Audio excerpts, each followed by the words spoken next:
As কুকিংয়ে সবাইকে স্বাগত। আজ তোমাদেরকে বানিয়ে দেখাচ্ছি চিংড়ি মাছের একদম অন্য ধরনের এক রেসিপি। ভিডিওটা সম্পূর্ণ দেখার অনুরোধ রইল। অনেকে তো অনেকভাবেই চিংড়ি মাছ খেয়ে থাকো, কিন্তু এটা সম্পূর্ণ আলাদা, অন্য মশলায় বানানো, দারুণ খেতে, অপূর্ব। তার জন্য নিলাম আমি 300 থেকে 400 গ্রাম বাগদা চিংড়ি, লবণ হলুদ দিয়ে মেখে রেখেছি। এইদিকে 2টো বেগুন, 2টো আলু লম্বা করে কেটে নিয়েছি। কড়াইতে পরিমাণ মতো সর্ষের তেল দিয়েছি, দিয়ে আলুগুলো দিয়ে দিলাম, দিয়ে লবণ আর হলুদ দিয়ে আলুগুলো একটু লালচে করে ভেজে তুলে নেব। ভিডিওটা ভালো লাগলে অবশ্যই লাইক, শেয়ার, কমেন্ট করে জানাবে কেমন হলো, আর সাবস্ক্রাইব করে পাশে থাকার অনুরোধ রইল।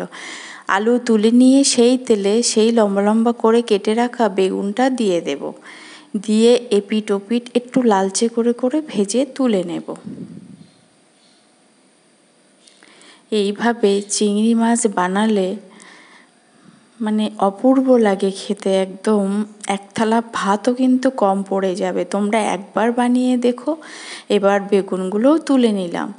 এবার সেই তেলে সেই আগে থেকে মাখিয়ে রাখা চিংড়ি মাছগুলো লবণ হলুদ দিয়ে একটু ভেজে নেব, এপিট ওপিট একটু লালচে করে ভেজে নেব।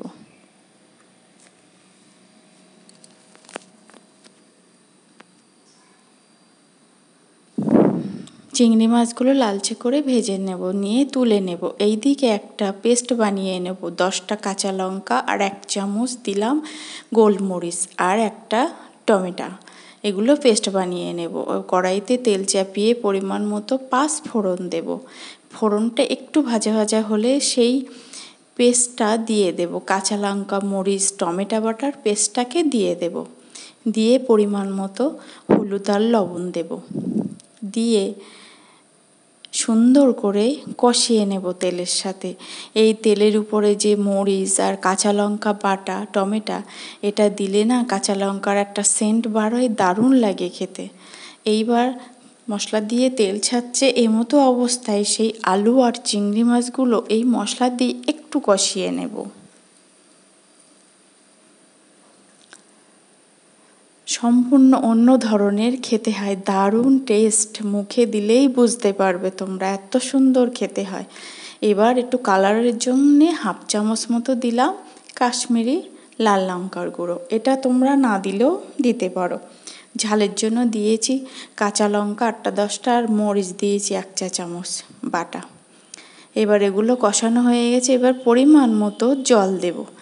জলটার সাথে সুন্দর করে আলু আর চিংড়ি মাছগুলো মিশিয়ে নেব, নিয়ে একটু রান্না হতে দেব।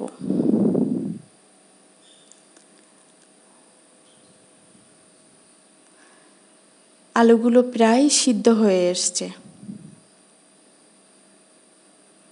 এমতো অবস্থায় সেই ভেজে রাখা বেগুনগুলো দিয়ে দেব। এই রান্নাটা কোনো ঢাকবো না, ঢাকলে না বেগুনগুলো গলে যায়। একদম হাই হিটে এটা রান্না করে নেবে, বেগুনগুলো দিয়ে হাই আঁচে এটাকে রান্না করে নেব।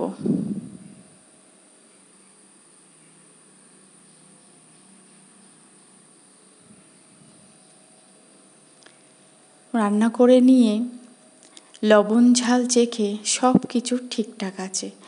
এবার 2টো চেরা কাঁচা লঙ্কা দেব, দিয়ে একটু ফুটিয়ে নিলেই রেডি।